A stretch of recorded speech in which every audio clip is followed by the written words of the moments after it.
We took a look at the first game in the series and what a blast I had going back and playing it. So let's take a look at the second game now, Castlevania II: Simon's Quest. I hope you enjoy.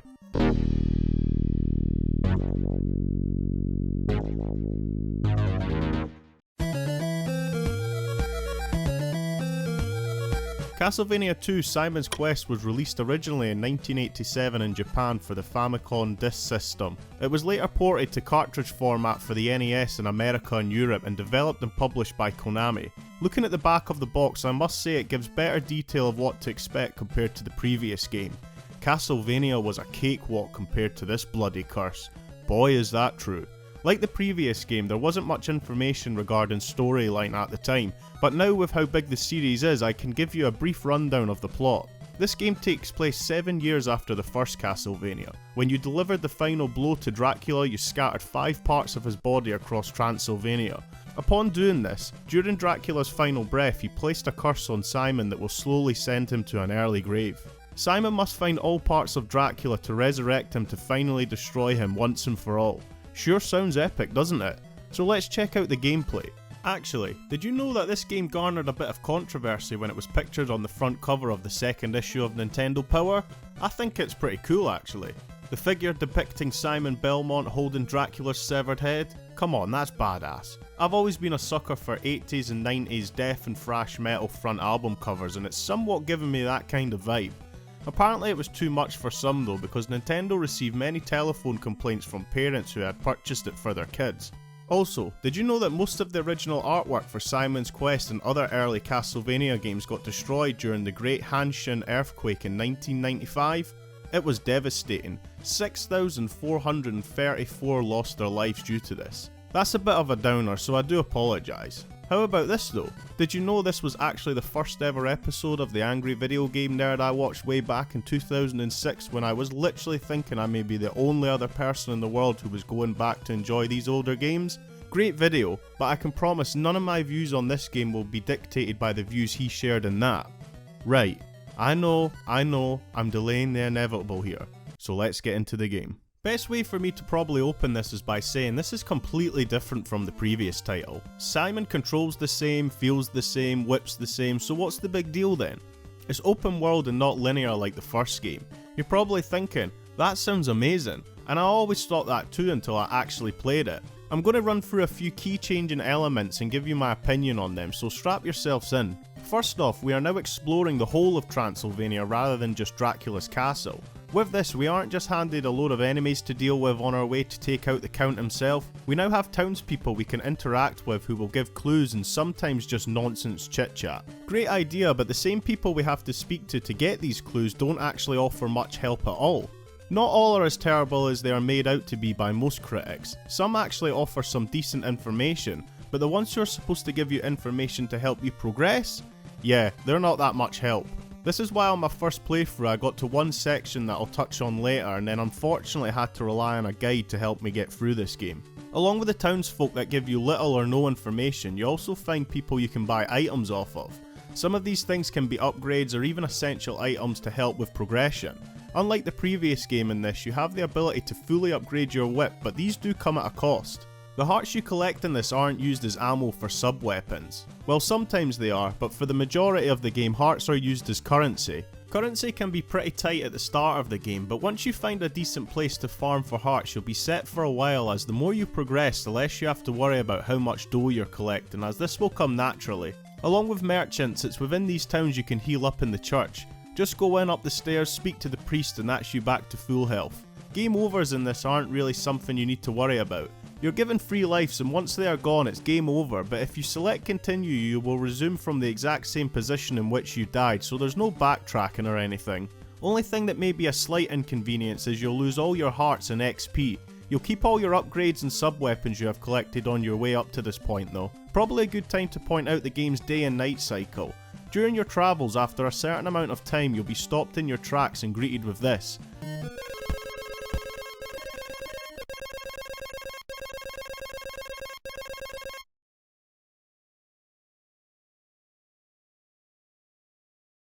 And after some time, this again.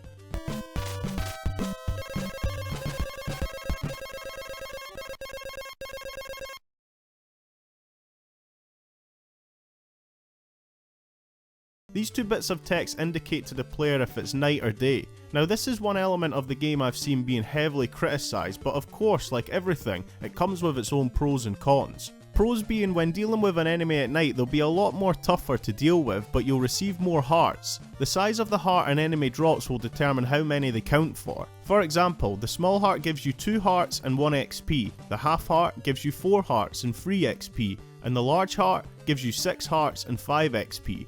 More on experience points shortly though.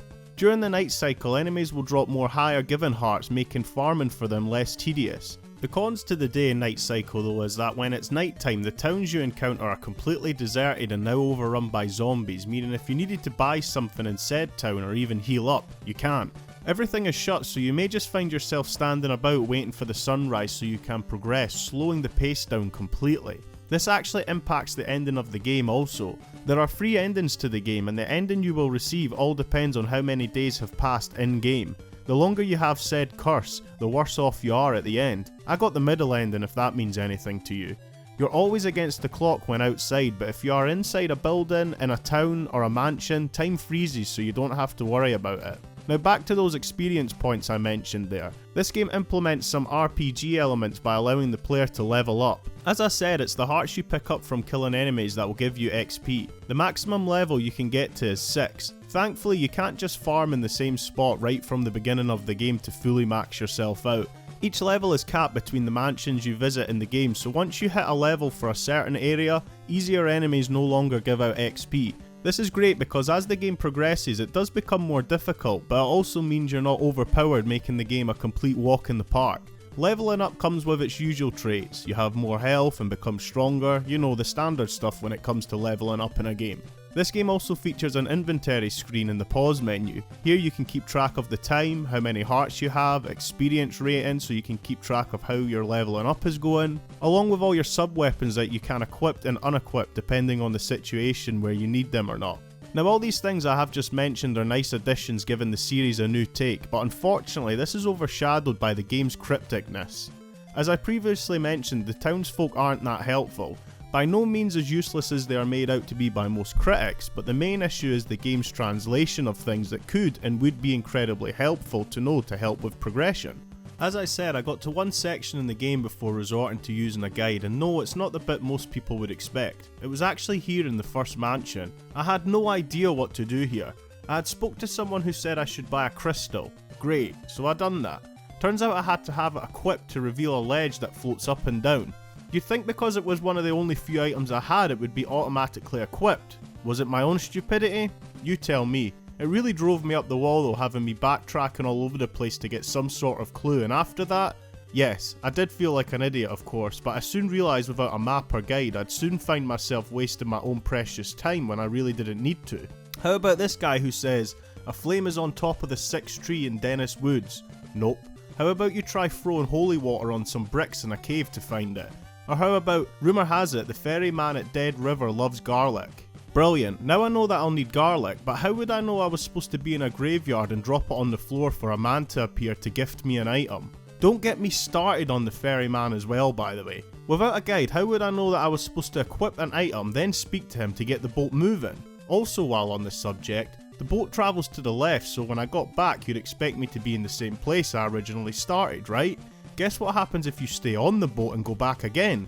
You end up in a completely new place. How on earth would I know to do that? Same with the section that looks like a dead end. How would I know to kneel here with a blue crystal to reveal a path ahead? How in hell would I know I need to equip the red crystal here and kneel for a tornado to appear to take me away? It's absolutely ridiculous. I hate having to use guides for games. Like, yeah, it's great I finally managed to complete this game, but I used a guide, so did I really complete it? Did I accomplish anything? By the time I finished the game, I actually had more questions than answers. The greatest bit of advice I got from anyone in this game was the person who told me to equip Laurel so I don't take damage in the poisonous marsh. Cheers, mate. All crypticness aside now that I've finished venting, when we aren't dealing with ridiculous written dialogue on screen or trying to level up, your playing experience will feel exactly like the previous game. Classic side-scrolling action. Simon is just as handy as he was in the first entry. Still feels like a tank mind you, but doesn't get in the way at all. There's a whole heap of new enemy types and sub-weapons to get stuck in with here to keep the game feeling fresh. A few returners in this that you may recognise, but there's a whole cast of new ones, and just like the first game, they all have their own strengths and weaknesses. Different patterns to figure out, some just come straight for you, while others may throw projectiles, and even a few that do a combination of both. Enough variety here when it comes to enemies to stop the game getting old and repetitive. One aspect I really enjoyed was the ability to upgrade the whip throughout the game. You'll either meet these people in towns or out on your travels who will allow you to upgrade your whip at a cost. Thankfully, if you die, you will keep all upgrades you got on your travels. Same goes for sub-weapons too. There's a few that we didn't see in the first game, but the greatest sub-weapons I found to be the most helpful were actually the sub-weapons you receive while in mansions. The mansions is where I definitely felt at home the most while playing this. This is where I truly felt as if I was playing a Castlevania game. The only issue I had was the lack of bosses though. You see, there are 5 mansions you have to travel to. Once you reach the end, there is an orb you have to strike with a stake giving you one part of Dracula. These can be pretty helpful, like Dracula's rib that can be used as a shield to deflect projectiles. Dracula's eye can show you things hidden within walls, while Dracula's nail allows you to whip walls to break them instead of having to use holy water to do so. Problem is you have to have them equipped to use them, so it's a bit trial and error at times. But yeah, one thing I loved about the previous game was the bosses that definitely gave me the most bother. Not to worry here though, look what happens during a boss.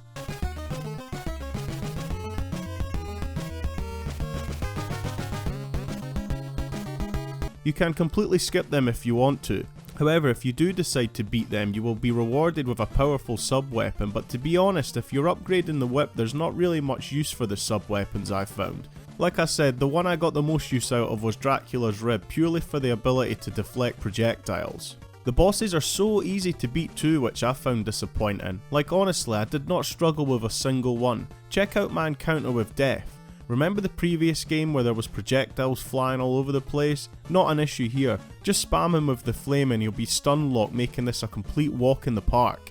Same with Dracula, I mean how disappointing is this? For a final boss it's incredibly underwhelming. In fact, the whole build up to finally getting to Dracula was disappointing. This is one thing I didn't touch on when covering the previous game, but the anticipation and atmosphere before meeting Dracula was well played. Not only was it a challenging experience to get there in the first place, but you know when you're about to encounter him. The music changes as you ascend the stairs to Dracula's lair. In this, its delivery is incredibly weak. Dracula's castle is completely dead.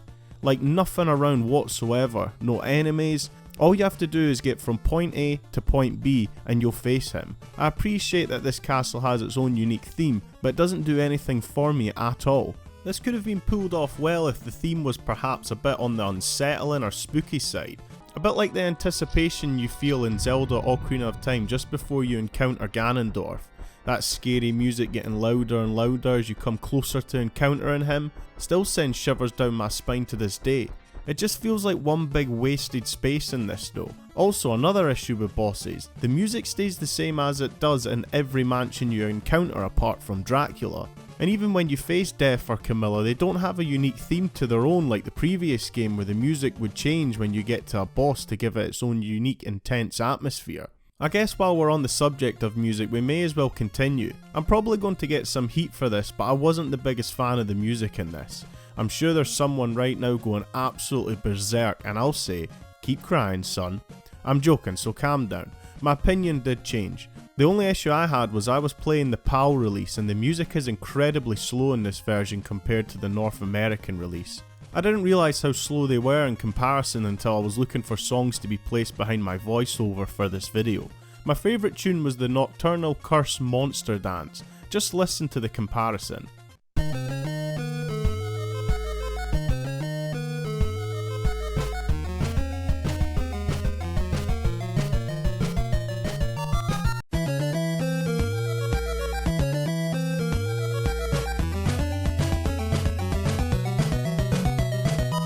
Same with Bloody Tears, which is now a very iconic song for the series.